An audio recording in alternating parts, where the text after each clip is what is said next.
Olá, Shalom, bem-vindos mais uma vez ao nosso projeto Revelando o Oculto. Se você não quer ouvir essas revelações, eu te convido a sair, a não assistir mais. Quer saber realmente quem são eles? Quem é o líder? Então continua aqui. Estes são aqueles que Moshe tirou do Egito. Apesar de todos os avisos que Hashem fez a Moshe, mas ele tinha um coração bondoso, misericordioso. E Hashem pediu para que não levasse com ele aquele grupo. E quando eles viram que Moshe estava demorando para descer do Har Sinai, eles levantaram o bezerro de ouro. Quando eles viram que o seu líder espiritual estava demorando para descer, essa multidão criaram o seu próprio intercessor. Você consegue assimilar? Uma história de 2000 anos atrás também. A história bate, né? Sei que muitos que vão entrar aqui vão acabar comigo. Se você não quer ouvir essas revelações, eu te convido a sair, a não assistir mais. Quer saber realmente quem são eles? Quem é o líder? Então continua aqui. Sei que vai ter uma enxurrada de pessoas que não conseguem entender, não tem o da'at, a compreensão para entender sobre isso. Mas vamos lá. Na nossa tradição oral, a palavra povo denota da palavra multidão mista. A palavra povo denota da palavra multidão mista. Toda vez que você vê a palavra povo, ela traz também uma outra explicação para multidão misturada. Bom, na história, quem era essa multidão misturada? Na verdade, a multidão misturada consistia inteiramente de um povo, todos os membros de que falam uma só língua. Um grupo que fala uma só língua. A saber, todos os feiticeiros do Egito e todos os seus magos, como está escrito. E os magos do Egito também fizeram os mesmos encantamentos, Shemot 7:2, pois queriam opor-se às obras maravilhosas do Santo Kadosh Baruch Hu, a oposição, Hassatã. Os magos foram Hassatã, foram a oposição, mostrando também a sua magia escura. Consegue assimilar alguma coisa?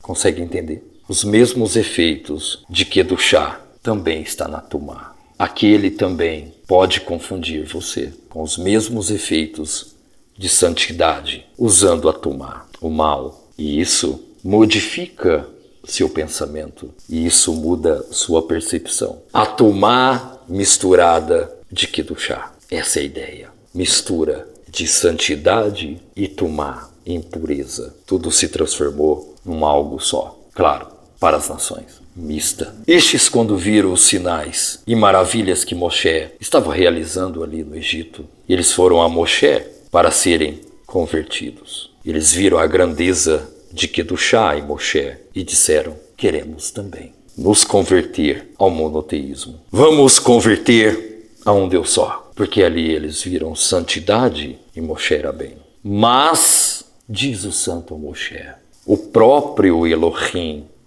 diretamente falou com Moshe, cara a cara, e disse: não os receba.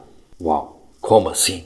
Porque Hashem disse a Moshe: não os receba, não faça isso, eles não têm nada a ver com você. Palavras do próprio Elohim.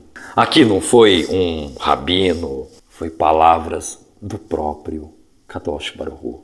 Não os receba. Seria ali um teste para testar a bondade de Moshe Rabbeinu, para receber essa multidão mista que queria se converter ao monoteísmo. Seria esse ponto específico? Acredito que não. Porque o Santo Kadosh Baruch Hu já sabia o que ia acontecer. Ele já sabia que chegaríamos no ano de 5.784. E essa mesma multidão mista estaria agindo hoje, aqui, no nosso meio. Bom, essa é a segunda parte do nosso vídeo sobre a multidão mista, o Erev Rav. E Moshe os aceitou. Isso está escrito no Zohar HaKadosh, Kitzah, página 191a. E vem comigo aqui.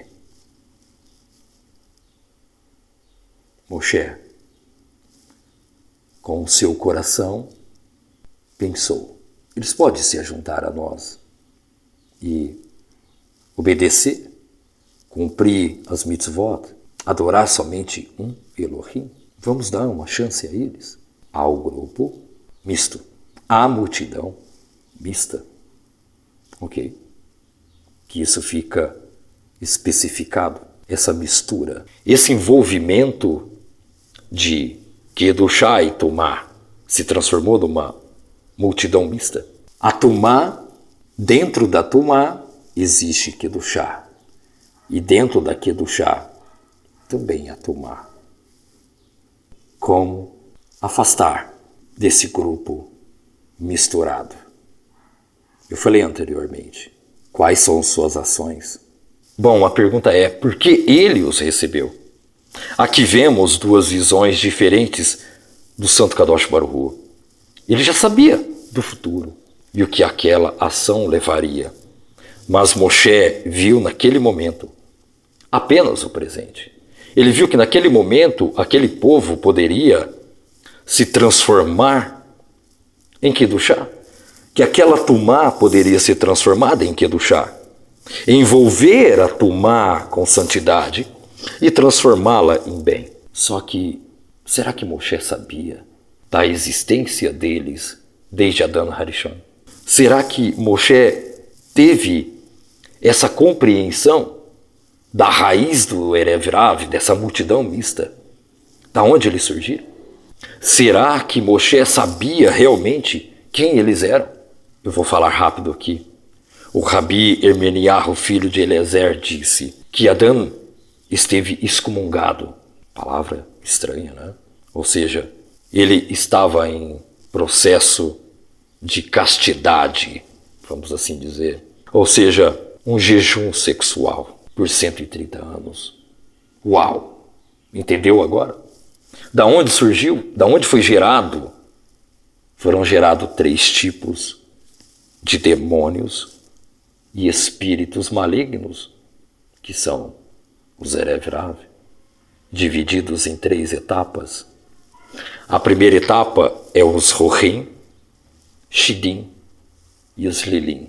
Foram gerados durante esse tempo de castidade ou de jejum sexual de Adão Harishon. Vem cá, eu vou falar para você, isso é problema, viu? Jejum sexual é problema para homem, viu? Deixo aqui uma advertência para você. Como está escrito, Adão viveu 130 anos e gerou um filho, à sua semelhança e imagem. Bereshit 5:3. Aqui está implicando que, até então, ele era o pai daqueles que eram diferentes de sua forma. Isso foi questionado pelo Rabi Meir. Ele fala no Midrash sobre isso, que Adão Harishon era extremamente piedoso. Porque quando viu que ele havia provocado a punição de morte, ele jejuou 130 anos. E separado de sua esposa por 130 anos também. Isto implica que ele não foi capaz de ser pai durante esse período de tempo. No entanto, o Talmud fala sobre esse assunto. Fala que ele usava um cinturão de ramos de tamaras sobre sua pele por 130 anos, ou seja, jejum sexual. Ele não queria fazer. Bom, aqui ele fez um jejum sexual por 130 anos. E isso forçou a ele emitir sementes. Aqui, claramente, Adão Harishon já tinha um corpo humano. E como todo corpo humano, o próprio corpo expele a semente. E isso gera demônios e espíritos malignos. Há proibição de desperdício de sêmen, porque essa é a raiz. Rohim, Shidim e Lilim. Agora, entende? Da onde surgiu? Os Erev Rav são eles. Estes que a NASA irá revelar são eles. E isso forçou Adão Harishon a emitir sementes e produzir almas malignas. Eruvim 18b. Bom, mas como eles chegaram? Reencarnação. Ouça o que o Arizal disse sobre Adão Harishon. para que possamos entender passo a passo quem são os Erev Rav. Assim está escrito, que todos os Shidim e Ruhim foram criados durante 130 anos, que Adão estava separado de Rava. Como foi conhecido que todas essas almas eram elevadas e santas, estavam no nível de Da'at, inseridos na Sefirot. Então, de acordo com o Arizal, o Erev Rav, na sua gemátria, é a mesma palavra para Da'at, que é o valor de 474. O Eitzhai, no Shar 32, Perik 2, traz que eles se misturaram junto com as Kelipot. Eles se misturaram com as Kelipot, com o mal, com a Tumá, que são as forças negativas. E todos eles deverão passar por muitos Gingul, reencarnações. Isto é para refiná-los e embranquecê-los, ou seja, para retificá-los. E por isso que os judeus não surgiu até a época de Yaakov. O povo judeu surgiu depois do patriarca Yaakov, porque a maior parte daquelas almas estavam misturadas com as Kelipot, com Tumá, e estavam em processo de refinamento e reencarnação de geração em geração. Eles não começaram o seu tikkun, a sua retificação, até Yaakov, o escolhido dos nossos antepassados que retificou Adão. E Yaakov retificou a alma de Adão Harishon. Foi também essa época que seus filhos começaram o tikkun durante todo o exílio no Egito. Este é o significado subjente do versículo. Poderia algum outro Deus vir e tirar uma nação de dentro de outra nação? Isso está escrito em Devarim 4:34. O Hazal ensina que um povo dentro de uma nação, e sim de uma nação dentro de uma outra nação.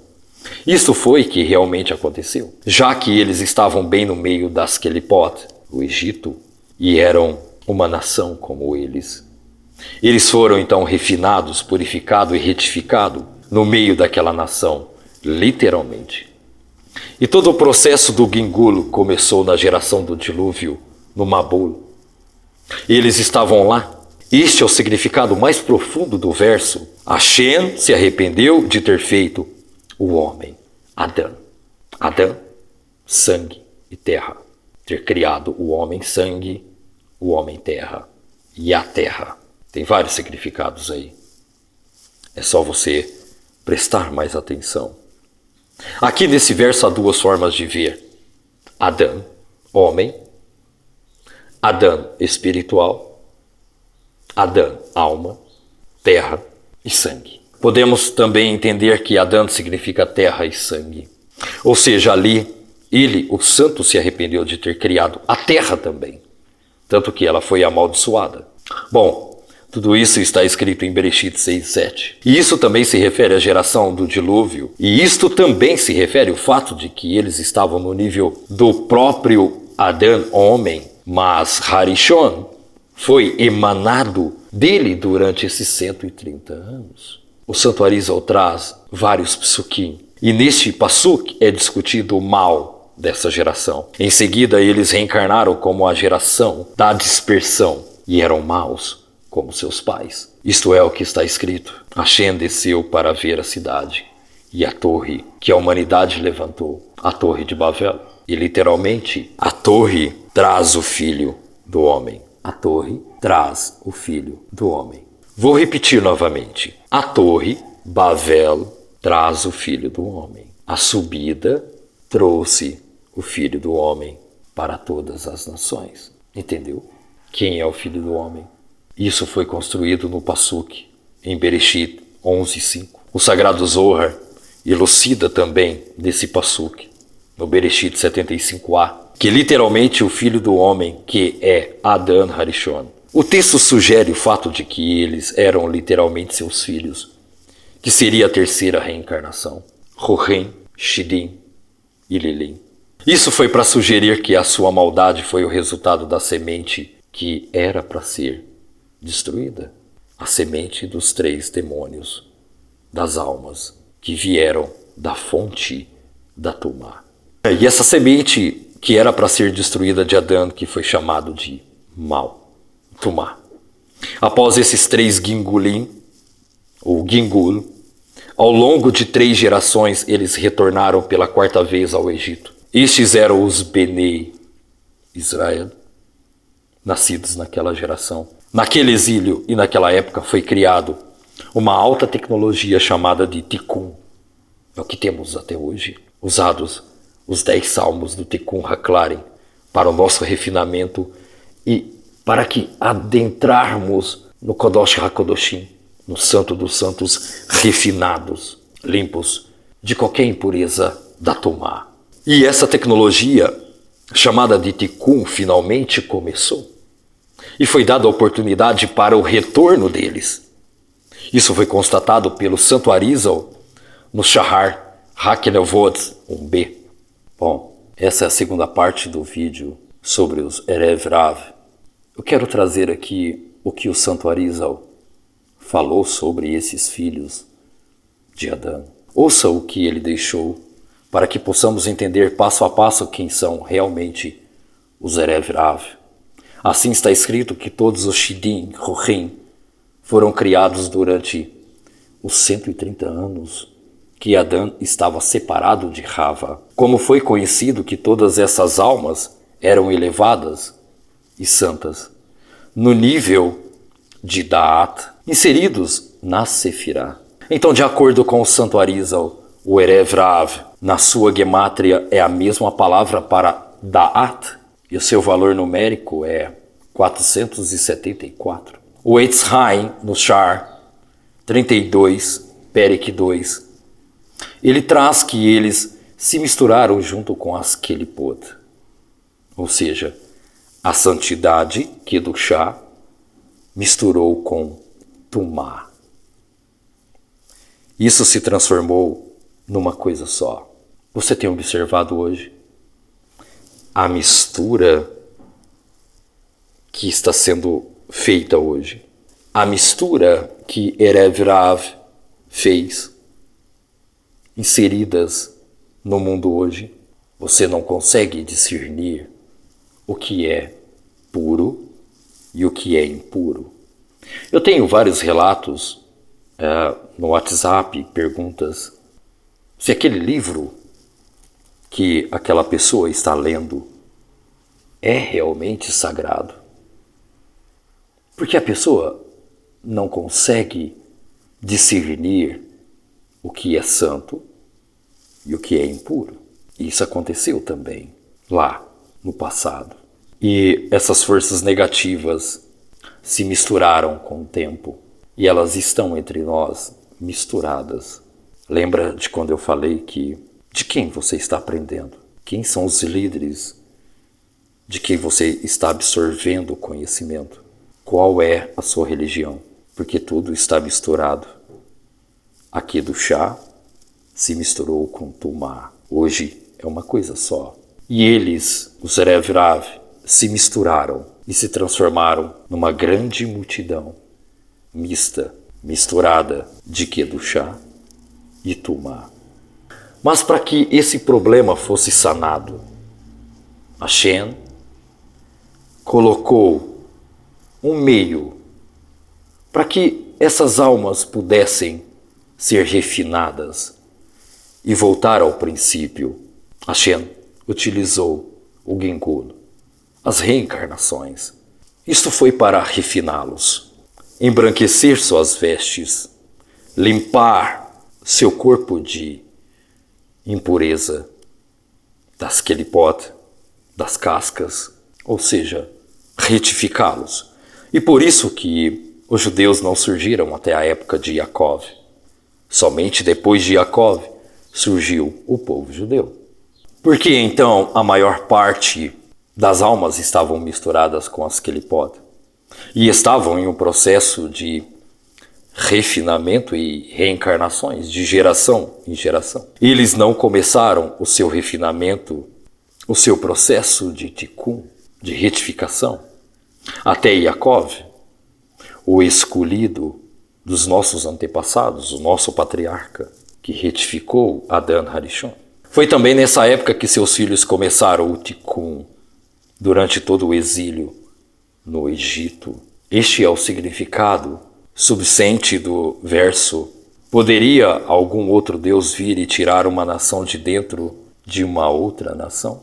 Isso está escrito em Devarim 4:34. O elo que falta é o seguinte: todas as almas que foram retificadas reencarnaram completamente nos filhos de Israel e formaram a geração que desceu ao Egito.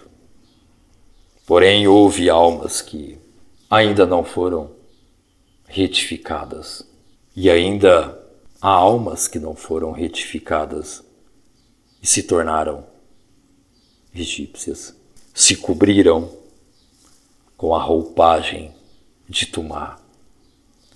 As cascas se engrossaram, mas Yosef circundou-se, limpando-se da tumá.